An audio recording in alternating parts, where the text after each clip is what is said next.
My brother called me in December of 1998, and he said, the news does not look good. This is him on the screen. He'd just been diagnosed with ALS, which is a disease that the average lifespan is 3 years. It paralyzes you. It starts by killing the motor neurons in your spinal cord, and you go from being a healthy, robust 29-year-old male to someone that cannot breathe, cannot move, cannot speak. This has actually been, to me, a gift because we began a journey to learn a new way of thinking about life. And even though Stephen passed away 3 years ago, we had an amazing journey as a family. We did not even, I think adversity is not even the right word. We looked at this and we said, we're going to do something with this in an incredibly positive way. And I want to talk today about one of the things that we decided to do, which was to think about a new way of approaching healthcare, because as we all know here today, it doesn't work very well. I want to talk about it in the context of a story. This is the story of my brother, but it's just a story, and I want to go beyond the story and go to something more. Given my status, what is the best outcome I can hope to achieve, and how do I get there, is what we are here to do in medicine, is what everyone should do. And those questions all have variables to them. All of our statuses are different. All of our hopes and dreams, what we want to accomplish is different, and our paths will be different. They are all stories. But it's a story until we convert it to data. And so what we do, this concept we had, was to take Stephen's status, what is my status, and go from this concept of walking, breathing, and then his hands, speak, and ultimately happiness and function. So the first set are pathologies. They end up in the stick man on his icon. But the rest of them are really what's important here. Because Stephen, despite the fact that he was paralyzed as he was in that pool, he could not walk. He couldn't use his arms. That's why he had the little floaty things on them. Do you see those? He was happy. We were at the beach. He was raising his son, and he was productive. And we took this, and we converted it into data. But it's not a data point at that one moment in time. It is a data point of Stephen in the context. Here he is in the pool, but here he is healthy as a builder, taller, stronger, got all the women, amazing guy. Here he is walking down the aisle, but he can barely walk now, so it's impaired. And he could still hold his wife's hand, but he couldn't do buttons on his clothes, can't feed himself. And here he is paralyzed completely, unable to breathe and move over this time journey. These stories of his life converted to data.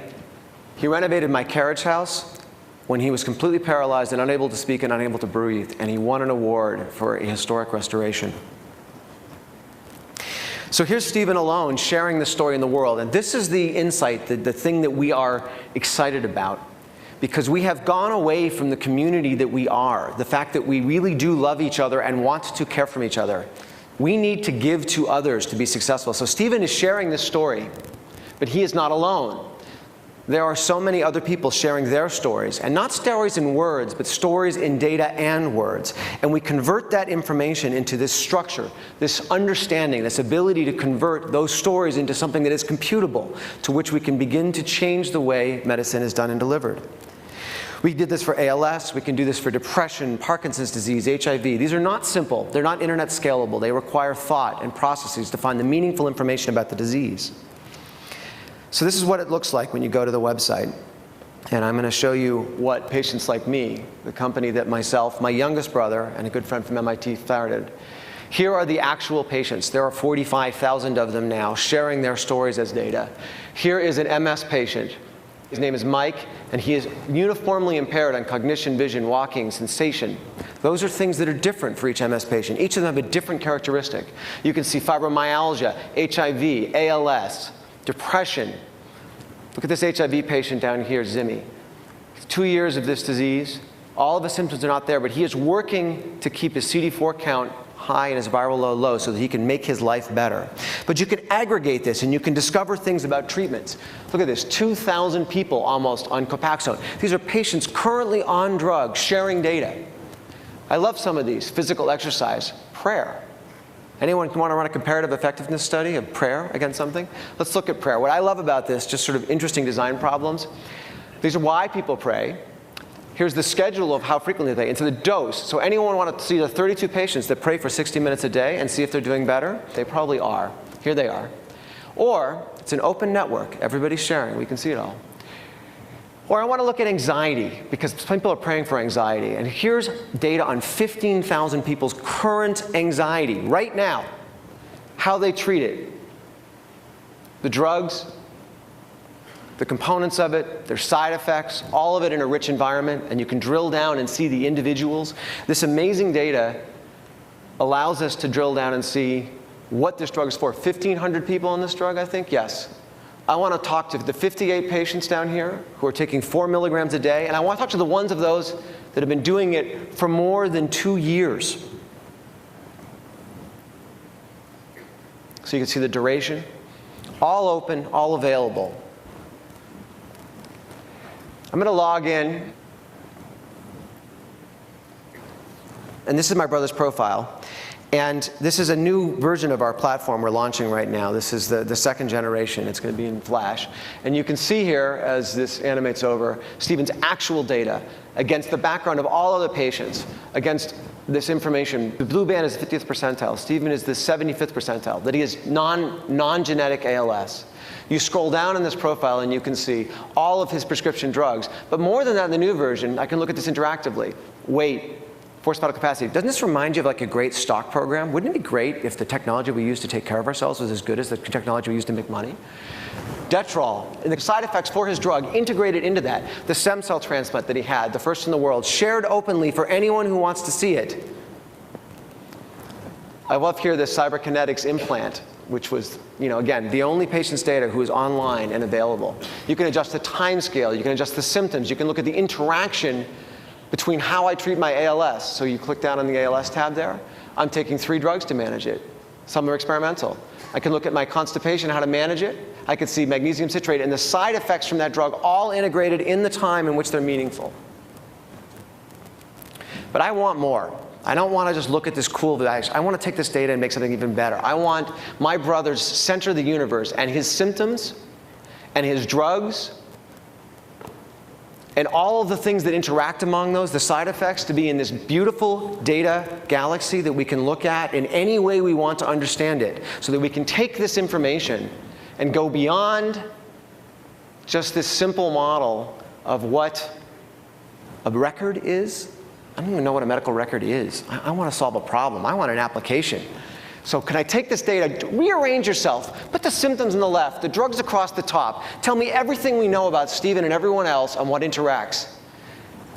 Years after he's had these drugs, I learned that everything he did to manage his excess saliva, including some positive side effects that came from other drugs, were making his constipation worse. And if anyone's ever had severe constipation and you don't understand how much of an impact that has on your life, yes, that was a pun. You're trying to manage these, and this grid is available here, and we want to understand it. No one's ever had this kind of information. So patients have this. We're for patients. This is all about patient healthcare. There is no doctors on our network. This is about the patients. So how can we take this and bring them a tool that they can go back and they can engage the medical system? And we looked hard, and we thought about it, and we said, what's something we can use all the time that we can use in the medical care system that everyone will understand? So the patients print it out, because hospitals usually block us because they believe we are a social network. It's actually the most used feature on the website. The doctors actually love this sheet, and they're actually really engaged. So we went from this story of Stephen and his history to data, and then back to paper, where we went back and engaged medical care system. And here's another paper. This is a journal, PNAS. I think it's the Proceedings of the National Academy of Science of the United States of America. You've seen multiple of these today when everyone was bragging about the amazing things they've done. This is a report about a drug called lithium. Lithium, that is a drug used to treat bipolar disorder, that a group in Italy found slowed ALS down in 16 patients and published it. Now, we'll skip the critiques of the paper. But the short story is, if you're a patient, you want to be on the blue line. You don't want to be on the red line, you want to be on the blue line, because the blue line is a better line. The red line's way downhill, the blue line's a good line. So, we said, we looked at this, and what I love also is that people always accuse these internet sites of promoting bad medicine and having people do things irresponsibly. So this is what happened when PNAS published this. 10% of the people in our system took lithium. 10% of the patients started taking lithium based on 16 patients of data in a bad publication. And they call the internet irresponsible. And here's the implication when it happens. And there's this one guy named Humberto in Brazil, who unfortunately passed away 9 months ago, who said, hey, listen, can you help us answer this question? Because I don't want to wait for the next trial. It's going to be years. I want to know now. Can you help us? So we launched some tools. We let them track their blood levels. We let them share the data and exchange it, a data network. And they said, Jamie, PLM, can you guys tell us whether this works or not? And we went around, we talked to people, said, you can't run a clinical trial like this, you don't have blinding, you don't have data, it doesn't follow the scientific method, it's never going to work, you can't do it. So I said, okay, well, we can't do that. Let me do something harder. I can't say whether lithium works in all ALS patients, but I can say whether it works in Humberto. And I bought a Mac about 2 years ago, I converted it over, and I was so excited about this new feature, the time machine that came in Leopard, and we said, because it's really cool, you can go back and you can look at the entire history of your computer and find anything you lost, and I loved it. And I said, what if we built a time machine for patients? Except instead of going backwards, we go forwards. Can we find out what's going to happen to you so that you can maybe change it? So we did. We took all the patients like Humberto. That's the Apple background. We stole that because we didn't have time to build our own. It's a real app, by the way. This is not just graphics. And you take those data and we find the patients like him, and we bring their data together, and we bring their histories into it. And then we say, well, how do we line them all up? So we line them all up so they go together around the meaningful points, integrated across everything we know about the patient, full information, the entire course of their disease. And that's what is going to happen to Humberto unless he does something. And he took lithium, and he went down the line. And it works almost every time. Now, the ones that it doesn't work are interesting, but almost all the time it works. It's actually scary. It's beautiful.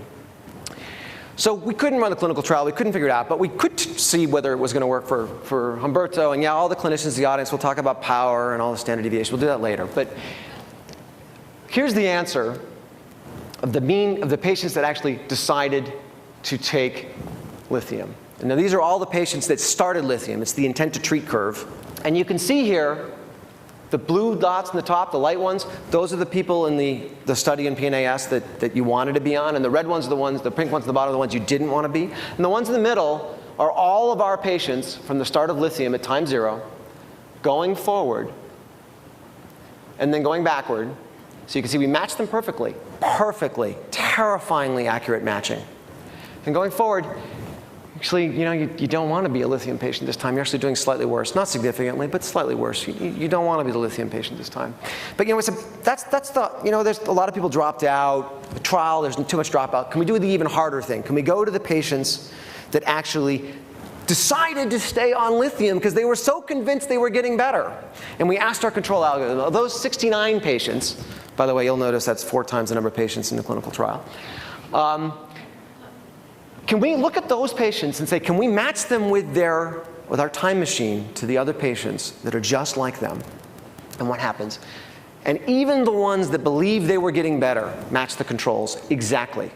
Exactly.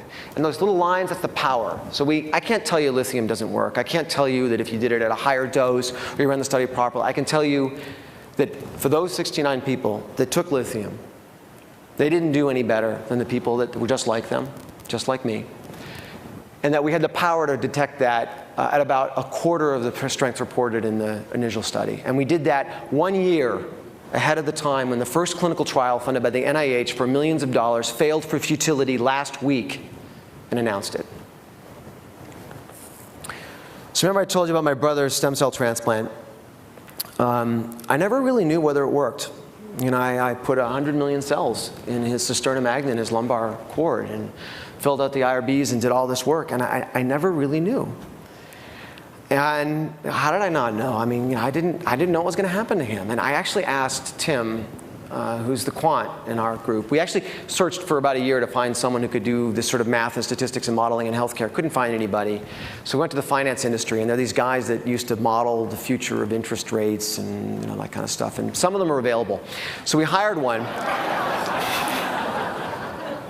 We hired them, set them up, sits in MATLAB. I IM and things. That's the way I communicate with him. It's like a little guy in a box. I said, I am Tim. I said, Tim, can you tell me whether my brother's stem cell transplant worked or not? And he sent me this 2 days ago.